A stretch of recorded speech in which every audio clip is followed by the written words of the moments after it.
sometimes over a really long distance, like 100 meters. Yeah. But here's what's wild. This simple copper cable, it's engineered down to, what was it, 3.4 twists per foot? Exactly, and tolerances in thousandths of an inch.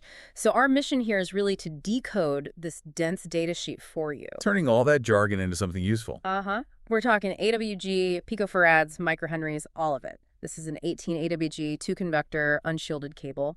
And, understanding this stuff is a shortcut to knowing how a high-performance system really works. Okay, let's unpack that. Starting with the physical build, it's 18 AWG. What does that American wire gauge rating actually mean for someone listening? So AWG is just a measure of the wire's thickness. Simpler than it sounds. Much simpler. And 18 is a pretty standard gauge for this, but how they do it is what's key. It's bare copper strands, specifically 7 bundles, and each of those has 26 individual tiny wires. Oh, so it's not one solid piece of copper. Why do that? Flexibility.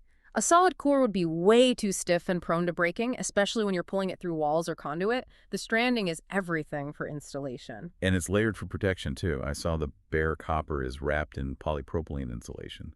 Super thin, like 0.008 inches. It is, yeah. And then the whole thing gets a much thicker, rugged PVC outer jacket. That makes sense. And this physical design, it leads directly to the first major electrical challenge, resistance. Because over a long run, like 100 meters, resistance is the enemy, right? It just Right. wastes power. It turns your amplifier's power into heat. The spec sheet lists it as 6.5 ohms per 1,000 feet. That's a critical number. Wait a second. If resistance is so bad, why not just use a really, really thick wire, like a 10 AWG cable or something? Wouldn't that solve it? That's a great question. You could, but then you're dealing with massive cost increases, a lot more weight, and it would be a total nightmare to install. Ah, so it's a trade-off. It's always a trade-off. Yeah. Balancing performance with usability. And this is especially important because the cable is, well, it's unshielded. Unshielded, so it's open to electrical interference from the outside. How do they protect the signal, then, without a big foil shield? Geometry. Precise, careful geometry. Twists. The twists.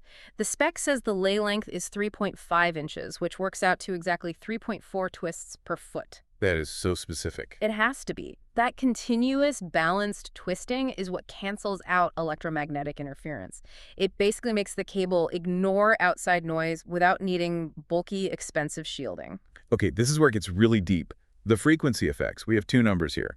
Nominal capacitance at 21.5 picofarads per foot, and nominal inductance at 21.45 microhenries per foot. They sound tiny. They are tiny, but they're critical for audio quality. They control how the cable behaves with different frequencies. How so? Well, think of capacitance as a tiny sponge. It can absorb a little bit of the signal, and that mainly affects the higher frequencies. It can roll off the treble. So less sparkle in the sound. Potentially, yeah. And inductance, on the other hand, mainly affects the low frequencies, the bass. I see. So these incredibly small, precise numbers are there to show that the cable is engineered to keep both of those effects minimal. And balanced, so you get a neutral, clean sound at the end of that long 100-meter run. Let's talk about the installer for a second. Yeah. Limits. There's a ripcord in the jacket for stripping it easily. A lifesaver. Anyone who's fished cheap cable knows that.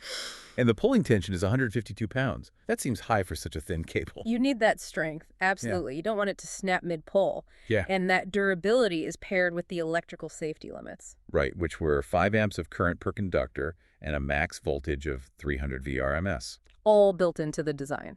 So to wrap this up, what this means for you, the listener, is that even a simple spool of wire is this complex engineered system. It's all governed by physics. Material science, resistance, geometry, everything working together just to transport clean sound. It really shows that every component in modern tech is optimized to a degree we just don't see. It does. And that leaves us with a final thought for you. If a simple audio cable requires 3.4 twists per foot and engineering down to 21.5 picofarads to work properly, what other seemingly mundane thing in your life hides a deep dive that's just as complex? Something to think about.